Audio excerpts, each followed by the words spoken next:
Still the same. I don't think I really got one. What's it? I don't think we got any. Oh yeah, you did. But okay. Oh shoot, I gave the wrong thing. Oh, what's up? 3.90. For this kind of area, it's not like that's the area. So you did it like the 2% was down here. That's why it came out to negative. Okay. But then, is that even right? I don't know how, because 2% is 98. And then if you look at 98, that's that. But no. Right? But 98 is a percentage, not a z-score. So you have to look it up here. This is where the areas are. Yeah.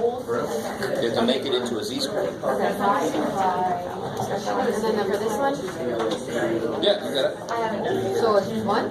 This part? It's not about Well, 0.01%. Yeah. So 0.0001 is the last one. Yeah. Really, really tiny probability. This is way the hell up there. But after the 0.50, they're all going down that area. That's what I was saying on the chart. Yes, exactly.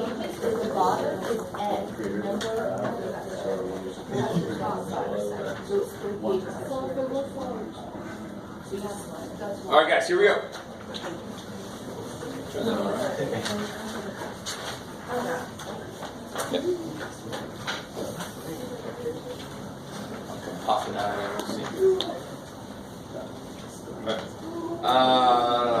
So when you draw this picture, and I've had people that are completely incapable of drawing that, so they just draw triangles, and that's fine. All you need is an anchor, a visual anchor to use, so that works fine. What goes right in the middle? Which is 7.3. I like it. And please, dear God, don't be evil to you. The picture's supposed to help you, but if you put 770 here, you're not helping yourself. So it's got to be here, like normal. 770 is up here somewhere. So it's just a regular number line, like always. And I want to know that probably that is less than that, so down here. And then what do I do? Make a z-score so I can use the chart. So z equals always, what second is the mean is always second.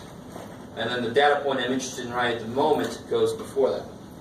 And I know that the z-score should come out to be positive or negative. Because it's above the mean, it should come out to be positive. I like it.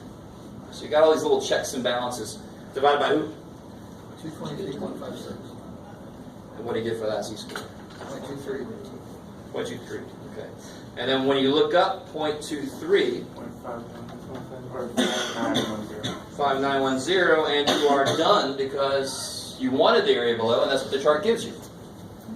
So just about 59% chance that somebody will have an exposure of less than 770 millirems. All right. Me, I've got fallout in my brain right now.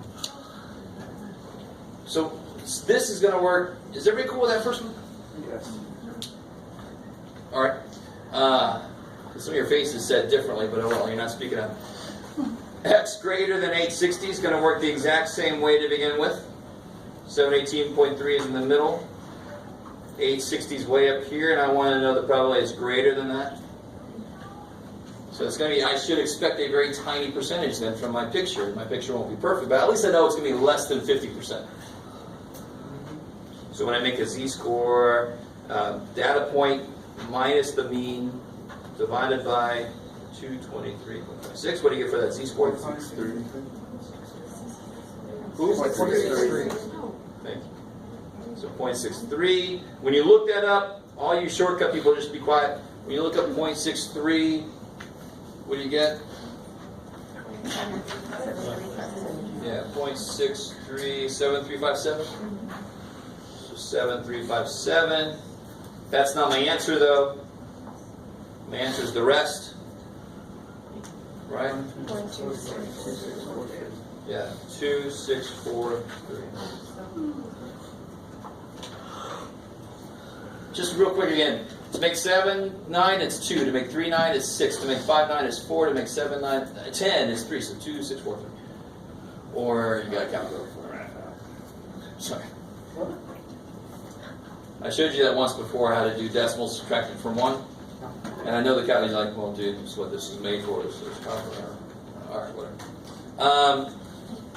Here, got the little picture, 718.3. You just keep wanting to make it 71, don't you, just stop.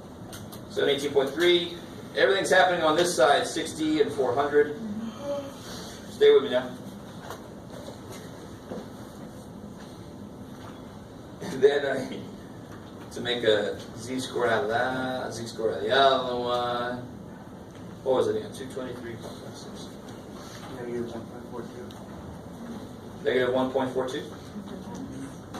And when you do this for 60, what do you get? Negative 2.94. 4, I like it. So if you look up negative 1.42 and you look up there, 2.94, negative 1.42, 0778, and then negative 2.94, 0016. So the answer will be 0.0762. 0.0762. I like it. So 7.62% chance that somebody will have just 60 to 400 somewhere in there. Yes. When you have two of them like that, you don't shade into 60 as well, just the 400. No, because I want between 60 and 400. Oh, okay. So I want strictly between 60 and 400. Okay. Yeah. I like it. Okay.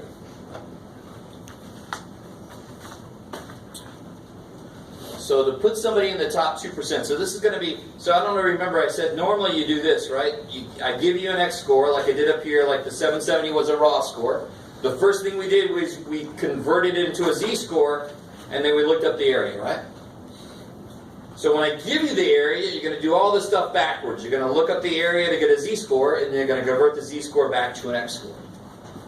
That's why I like that little quick outline of what the hell you're doing. X to Z to percentage, or the other way around.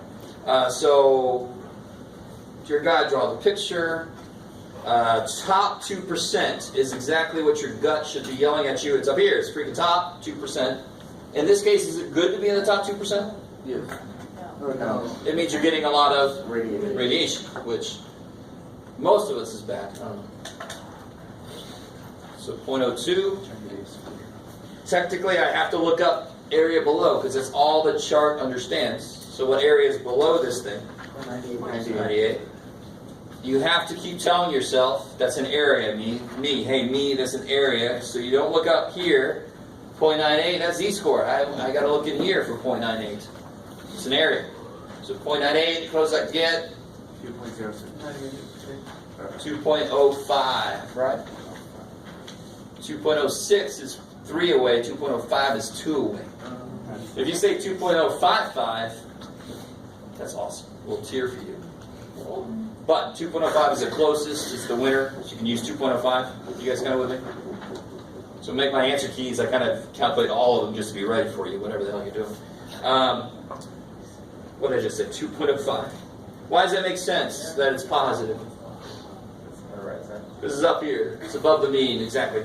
And the formula is this little dude. This little dude is actually the Z-score formula just reorganized. We've seen this little dude before. It's when I know the Z and I want to convert it back to an X. That's what I use. So I just plug in here the mean, 718.3, and I go up 2.05 standard deviations from the mean, and that'll end me at the data point. 223.56. 1,176. 1,176? 0.5, blah, blah, blah. Milligrams. Yes, sir. How'd you get to 0.05? I don't kind of see how you got So are you cool with the picture?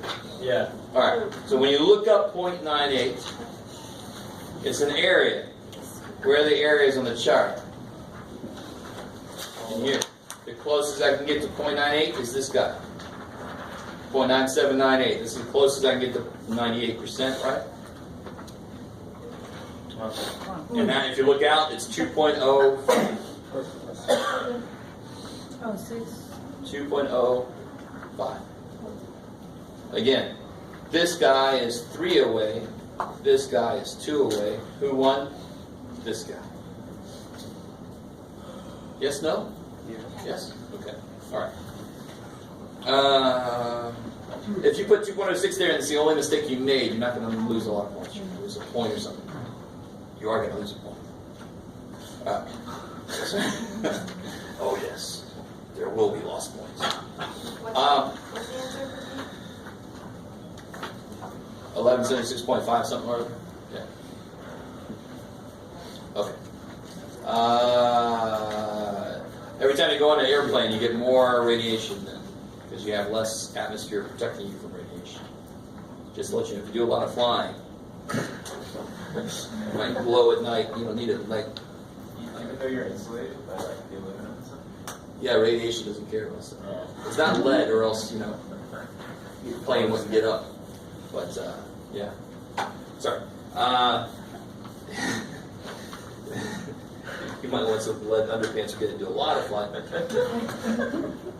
So now this is a weird question, I understand, but I assumed up here, right there, assumed the distribution is normal. I had to assume it was normal in order to do what? Anything. No, I could do a lot of work. I could get the z-scores. The one thing I could not do is use the z-score chart to get the areas, to get the probabilities, right? So do we still need to assume it's normal here? No, because n is bigger than 30. Central limit theorem says normal enough. Normal. Yes, Jeff. Normal enough. Normal enough. So the answer. Normal enough, sorry.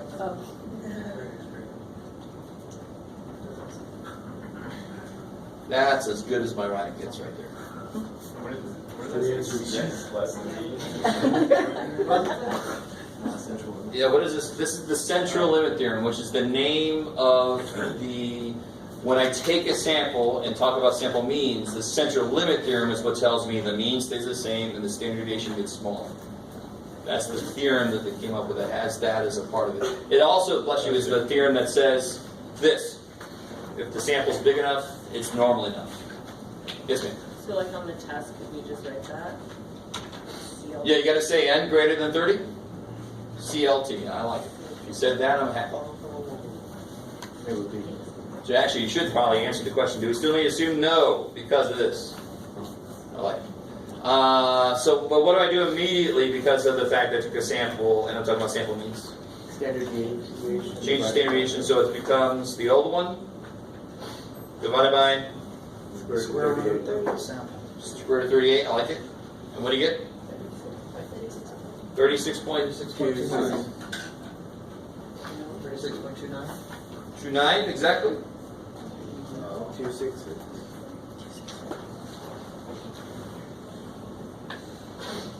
So what you actually get, 36.266 exactly. Because again, your weird ass teacher wants you to take it how many decimal places? At least 3.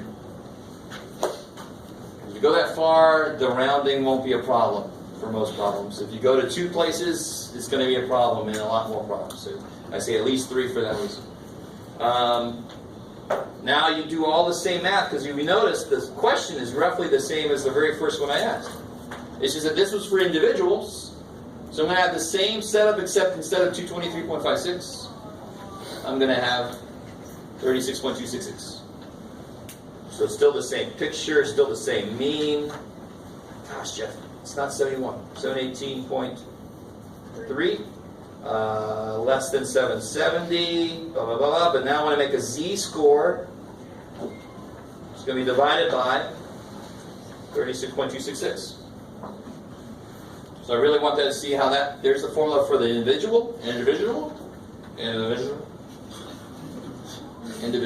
is. And then there's the formula for the group of 38, right? Yes. All that changed was that. And what z-score do you get there? 1.43. Who? 1.43? Okay? Okay. And then I look up 1.43 and I get 43.9236. 9236.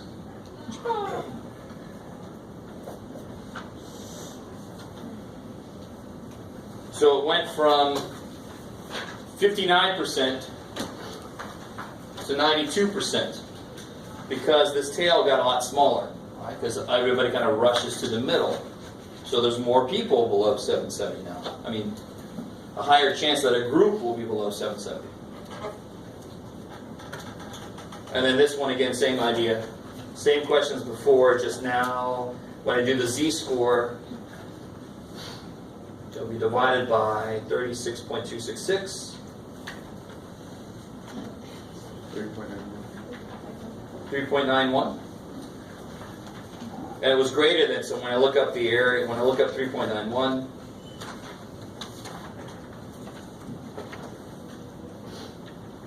I want this area. Look up 3.91, I get there. Oh yeah, that's right, good, I like this one. The reason I gave this problem is to make sure about two things. To make sure you can see what this says, and then to immediately say, screw you, chart, you're wrong.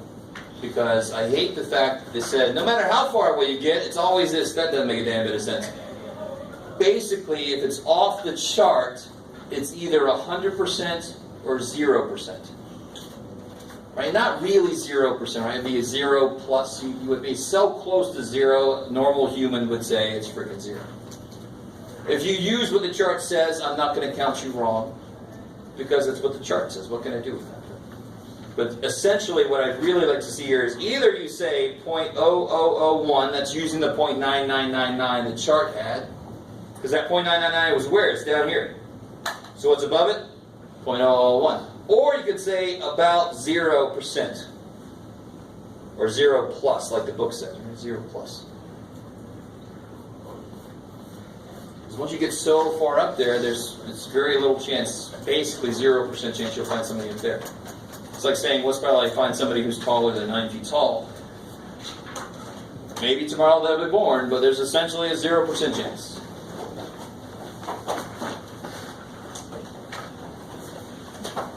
Alright. Any questions on that? Yes, ma'am. Oh, this is from the theorem. It says, no matter what your distribution looks like at first, if you take samples of at least size 30 or greater than 30, then it ends up normal enough. That's part of what that theorem says. So that's the magic number to look for. If I don't tell you it's normal, but I say I took a sample of 47, you know it's normal enough. Cool. Everybody got a practice test, right? Yeah. All right. Oh.